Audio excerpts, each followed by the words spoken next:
Sir, do you know why I pulled you over? Speeding? No, it's because your intro sucks. Please step out onto the curbside.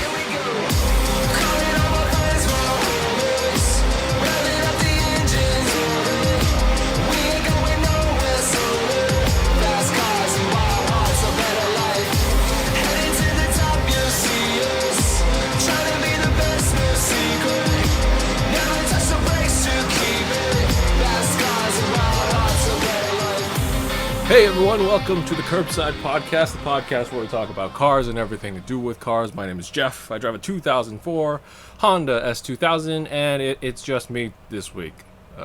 Andrew and Parth, both their schedules are kind of all over the place. Andrew's back at work, Parth is doing things, and I am all alone. But instead of leaving you guys without an episode, I decided that, I would get a guest on, one of my friends. Why don't you introduce yourself? My name is Joe, and I drive a 2009 Honda Civic, all stock. No, I mean, Joe isn't like a car person Nope. to the point we are. But, I mean, you grew up knowing cars. Like, you watched all the Fast and Furious movies. Because they were so dumb. But I did. I think I watched all of them in the theaters. And I loved how it just progressed from street racing to Crime fighting espionage. It's not even espionage. They just rob a bank and just destroy half of Brazil or something. And you're like, when did Ludacris get so smart all of a sudden? Right? What's his background? First he hosts races and now he computer hacks like nothing. Oh man. I still watch it. But yeah, so he grew up. I'm sure, you had a dream car, right? Oh man, I think there was two. Okay, it was as many as probably the Toyota Supra from like the 90s or the Skyline. Yes. How did those become like? Oh man, that's a great question. I think the Supra came. I saw it in the streets, and this is so stupid. But the thing I liked about it was the taillights. Oh, the circles? The circle. I'm so not qualified to talk about cars. Like it was before like it became such an icon in like the racing world or such a pulp culture icon, the Toyota Supra. But it was it was actually the circular the taillights. Yeah, that was it. I think the Skyline though came. It also has circular taillights. Yeah! That's the key. Oh, man. No, you're right. No, that's it. That's it, okay. That's it. Circular taillights. That's how you get me, I guess. Yeah.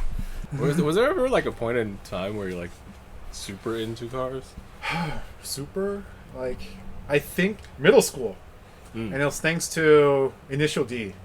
A friend of mine introduced me to the anime, or rather the manga first. Yeah. And I watched. It was a lot of reading, but he gave me a couple of the earlier volumes, and I just said, is there? Can I just watch it? Yeah. So I think back in the day, he gave me CDs or DVDs of the show, and then I would watch it. I'd be like, oh man, this is amazing! Look at the graphics. They had like 3D, like yeah. When they're like drifting, or they're when the main character is using his tofu car, as we call it, beating out all these like all the other cars. I was like, wait, what car is this? Yeah. And then after some research, it's just the Americanized, a Toyota Corolla, and it's like, wow, this is such an underdog type of story. And then I think from that, my friend being such a huge car enthusiast, I think that kind of made me. I didn't really expand too much, but it was still the Supra, the Skyline, and Supra and the Skyline still. Not the Corolla.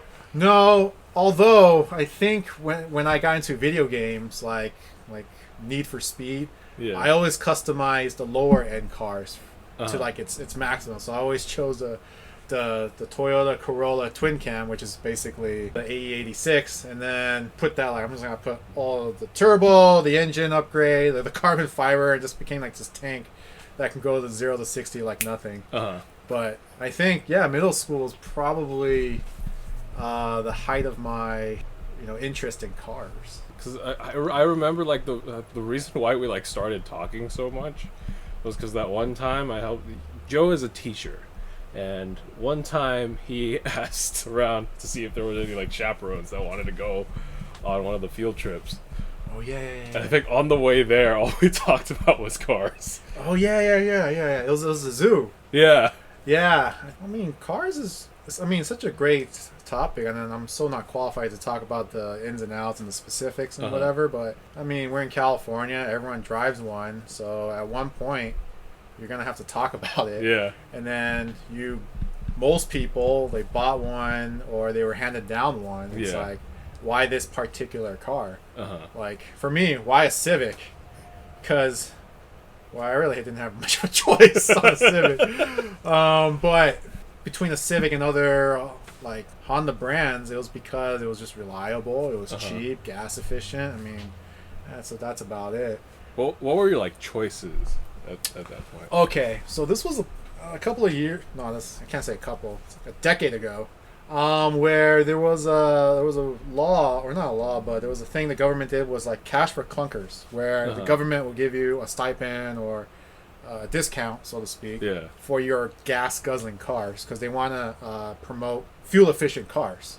So back then I had like a 93 Lexus 400, which was passed down like 3 or 4 times from like my uncle to my dad to me. It was my first car. I loved it because it was a Lexus. And then 3 months paying after, getting the car 3 months after and paying for the gas. Yeah. Man, that thing ate up so much gas. Even though gas was like $1 something back then. And it was time for an upgrade. So it was, I think the cash for clunker deal was going to end like on a particular weekend, like on a Sunday. And the night before, Saturday, I was talking to my dad like, hey Dad, if we trade in our cars, we can get up to $5,000 from the government, which seems 5, like a lot. It was $5,000. So the two brackets were, and listeners, correct me if I'm wrong, $3,000 and $5,000, where the difference between the average miles per gallon is at a certain number, you get the 5,000. If it's below, you get the 3,000 back. So mine being a Lexus, which I think was only like, I don't know, 15 to the gallon or something like that. Great car, it just ate a lot of gas. Did it have like some other nice issues with it? Oh yeah, no, it had tons of issues. One of the issues was my driver window didn't work. Which is not a huge issue, but it was fixed to the point where you had to get, if I were to roll down my windows, I had to take the wires and I have to basically pop my hood, put it onto the battery, and it sends a charge to the window so that it rolls down. It's a power window. And to roll it back up, I think you have to go to the negative side or whatever, and then it rolls back up. Oh my gosh. So, yeah, that's one minor issue. Okay. That's a minor issue. Yeah. Because I can just keep my window up. It's just when I show people, like, hey, let me show you how I roll my windows down, they see me, like, opening the casing of my driver door, getting those stereo speaker wires, popping my hood, and then, like, just pulling it to the battery. The other part that was terrible was, even though it had a key fob where you can, unlock and lock remotely, that didn't work. You couldn't put the key inside the driver door. I jacked it up because I was in a hurry. So in order to lock my car, you have to put the key in the driver's door, and then you turn a certain way twice, and it locks all the doors. Yeah. So I did that, but I was in a rush. So halfway, for the key to reset to its default position, I pulled it out really quick. So it messed up all the bearings or whatever, so you can't put the key back in. Which sucks, because in order to open my door, I have to turn the key on the passenger side. Okay, unlock from the passenger door, press the button to unlock, go over to the driver door, get in, and then turn in the car. It was great for my girlfriend at the time, because she kept thinking, wow, what a gentleman. you keep opening the door for me. And I'm like, yeah, I am a gentleman. Because I'm being chivalrous and opening the door for her and having her, go in and me going to the driver's seat. In reality, it's because my driver door is messed up. And the only way to get in was to open the passenger door. Yeah. That's me, baby. I'm a good guy. So that's, again, not a huge issue. Yeah. Actually, it was a bonus because it was impressive to all the dates I brought along. The third issue was, this one's actually more serious, where, I don't know what, maybe it's electrical wiring inside, but my car would stall. It's an automatic, so it's kind of weird for an automatic to stall. Yeah. But what happens is, if I turn on the AC, it always happens with the AC. If you turn on the AC, and if I were to accelerate in a certain way, there's like a specific way, and then I actually test this a couple of times and it works. So when I press my accelerator at a certain degree or an angle, my engine would just shut down. Just shut. Go. As if, like, you stalled. Yeah. And one time, I think I was on a freeway in traffic, and it basically kept stalling, like, every time the traffic moved. So that was another issue. Oh. But other than that, I love my Lexus. Had a phone in the middle with the cord. Oh, the car phone. Yeah, the car phone. So luxurious. It didn't work, obviously. But you can press buttons on it, and it made noise. That's cool.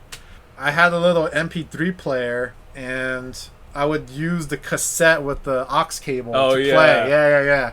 Sometimes the cassette player is not detecting my MP3 player. Yeah. So I have to kind of like tap the cassette player. Like put my finger inside and kind of like tap it around. Yeah. To get it to work. Oh, last thing. My odometer and my the needles on my dash didn't always work. Oh, lovely. So not a huge problem, but sometimes I didn't know how much gas I had in there. How fast I was going. That was fun. That was my first car.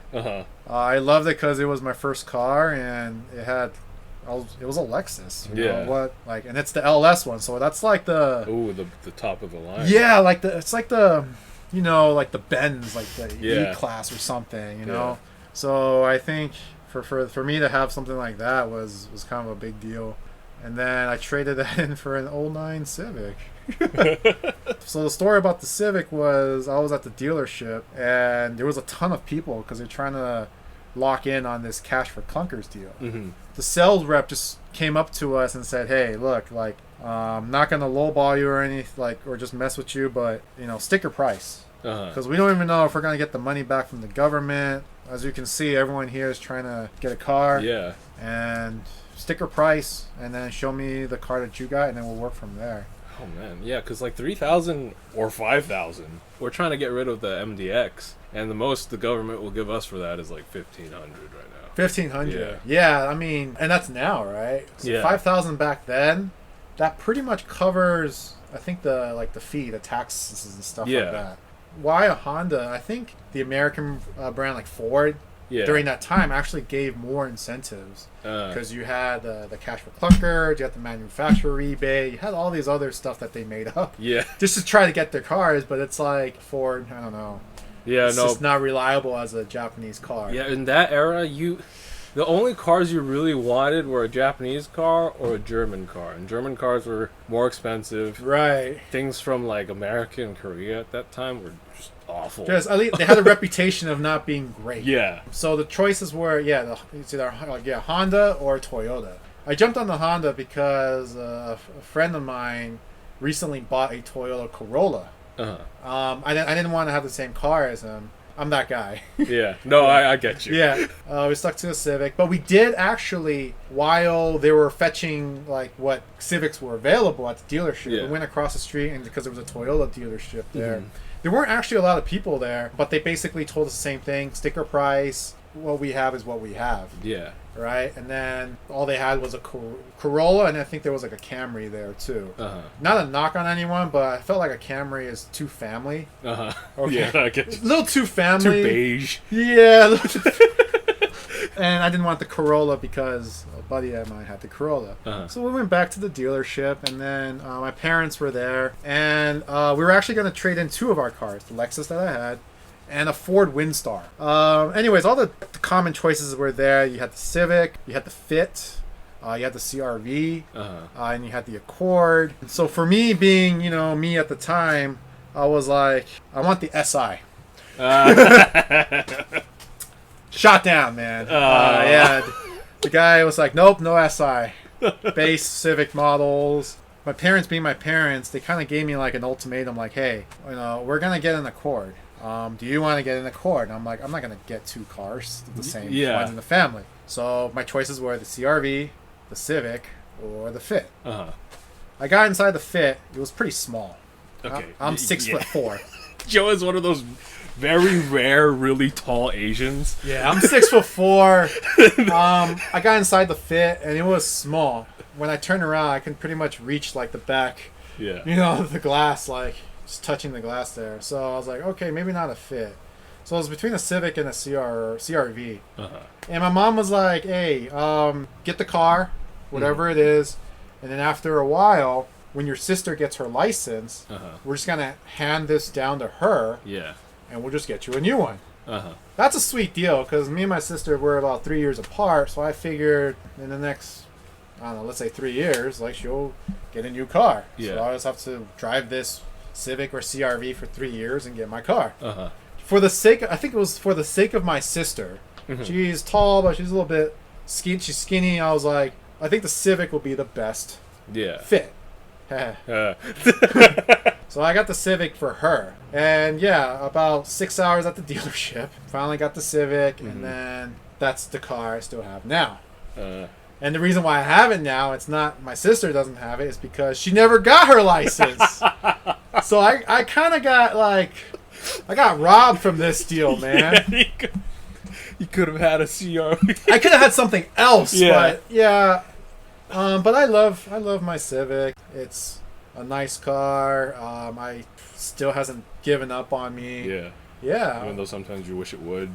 Yeah, man. Like, and here's the thing: when you buy a Honda, like, you're gonna drive it, through the ages. Yeah, it's gonna last forever. Yeah.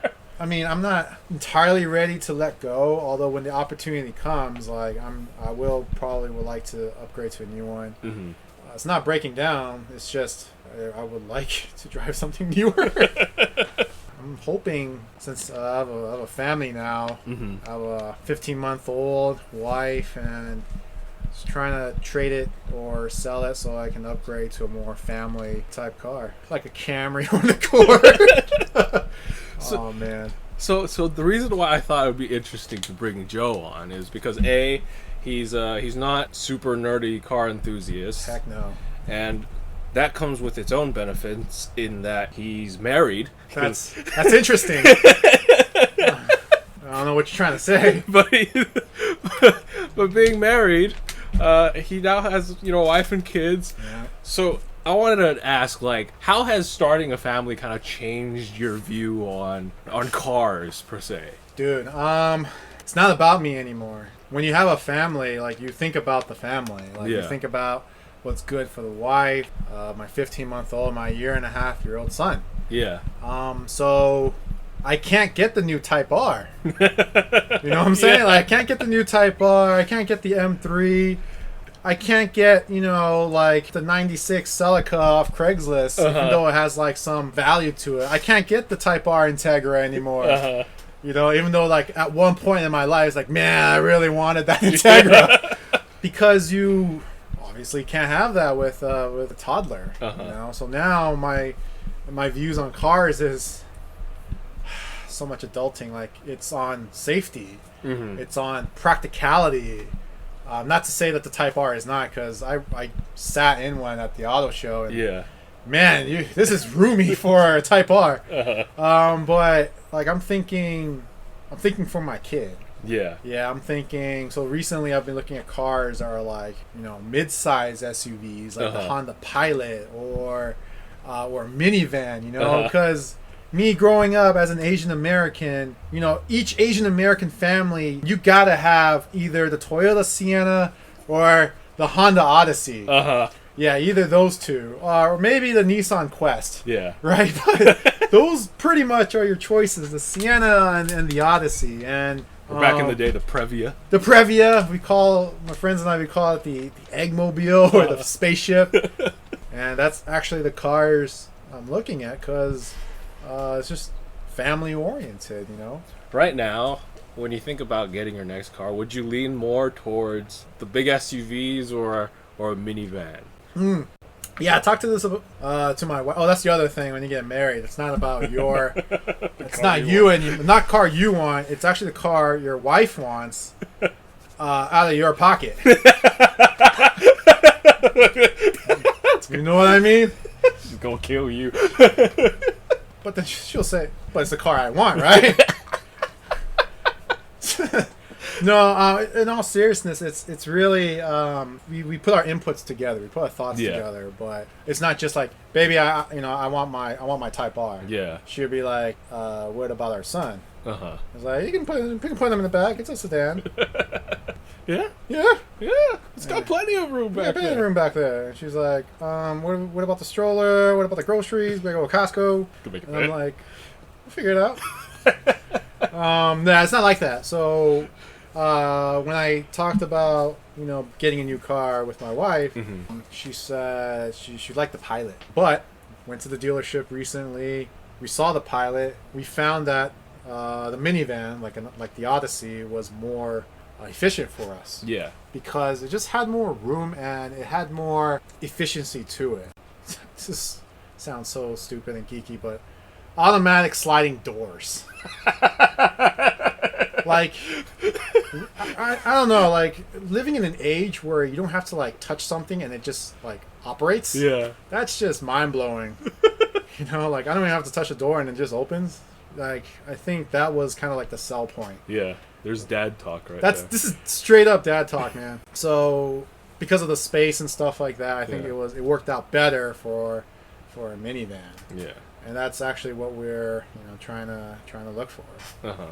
Well, here, good news. Okay, if you are to get a minivan in the future, there are a couple new choices coming out. This is some car news that we don't normally cover on the show because it's minivans, but there are two new minivans coming out. The Toyota Sienna. Oh man, look at that grill. Yeah, so it's got a new design that's, these days they're trying to make it look more like an SUV and whatnot. I think if you cut the back window panel and then kind of move the rear tires out, that's your RAV4. Yeah. And it's funny, too, because I also kind of see a little bit some Supra lines in there. Like, if you look at the rear wheel arches. Oh, okay, you kind of look at the bulges. I think all-wheel drive is available on all the trim levels now. On a Sienna? Yeah. They're saying it's going to do a class-leading 33 miles per gallon. That's impressive. Right, for a minivan. The thing is, the one thing that I find kind of a downside of the Sienna is that the middle row doesn't come out. Well, that's because I'm looking at one of the pictures. Is the middle row reclining? Yeah, it's reclining. With the feet, like... With the footrest up. Like grandpa's old chair? Yeah, your lazy boy, your first class seat. We are in the future, guys. My wife would love this. She loves to put her feet up in everything. Which is why, goes back to kind of my point, which is why a mid-size SUV wouldn't work, because there's just not enough space for the foot. Which, I turn over and her foot's right against my armrest. I love her so much. So that's the 2021 Sienna that's coming out. Your next option, that's coming out probably 2022 in the States at least, is going to be the new Kia Sedona. Ooh, or Kia. As it's known around the world as the Kia Carnival. You know how I was saying the Sienna was trying to be designed to look like an SUV? Sure. Here's the new Kia Carnival. This one's straight up SUV. Right? It looks like straight... The new Kia Carnival, Sedona or whatever you want to call it, basically looks like an SUV. Right up until you get to the back. It looks like an SUV from the front, the side, and then you get to the back and you're like, that's a minivan, because there's only so much you could do to disguise. Interesting thing about this is that in markets like probably Korea or other countries, you could get this car with up to 11 seats. 11 seats? Yes. That's like those passenger vans. Or Yeah, whatever, yeah, right? yeah. Or like those shuttles.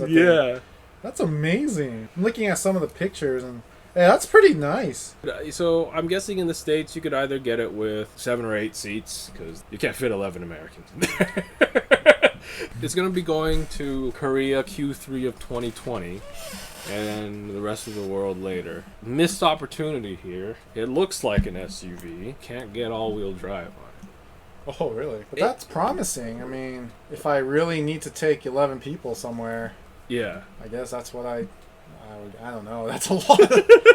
That's a lot. You've got 4 choices in terms of minivan. You got the Chrysler Pacifica, you have the age-old, reliable Honda Odyssey, and now you have the new Toyota Sienna and the Kia Carnival. Based on what I've seen right now, I think I'm going for that Sienna. Uh-huh. Yeah. I don't know, 33 miles to the gallon. That's a good sell. yeah. That's two and from Vegas, like in a tank. That's how we measure things here in California. Yeah. How will it get to Vegas in a tank? All right. Well, that's going to be our show for this week. This was the family-friendly episode of the Curbside Podcast. Oh, is it family friendly? Yeah. Yes, it is. Guys, it's going to be a shorter show this week, as you can probably tell. Just something different for you guys while my other 2 co-hosts are on their break. I think your listeners are going to be reduced by half. When Yeah. Minivans! What is this? Unsubscribe. This guy doesn't even know what he's talking about. Thank you guys for listening, as always. You can find us at thecurbsidepodcast.com, where you find a link to all our different platforms: Apple Podcasts, Google Podcasts, Spotify, Stitcher, TuneIn, all that jazz. You can also find us on social media, Instagram, The Curbside Podcast, Twitter at Curbside Pod, and Facebook.com/The Curbside Podcast. Thank you to Kid Dope for the theme song to our show, Fast Cars and Wild Hearts. Thank you, Joe, for being on the show. Thanks for having me on here. This has actually been a good experience. Yeah. This is really nothing outside of what we usually talk about. Yeah, exactly. The only difference is, I guess, other people are listening, or so we think. Thanks, Joe. That's all. But as always, my name is Jeff. Remember, drive safe, and life is too short to drive boring cars. Well, in this case, I guess we are talking about boring cars. Tell me, once you get a family, man.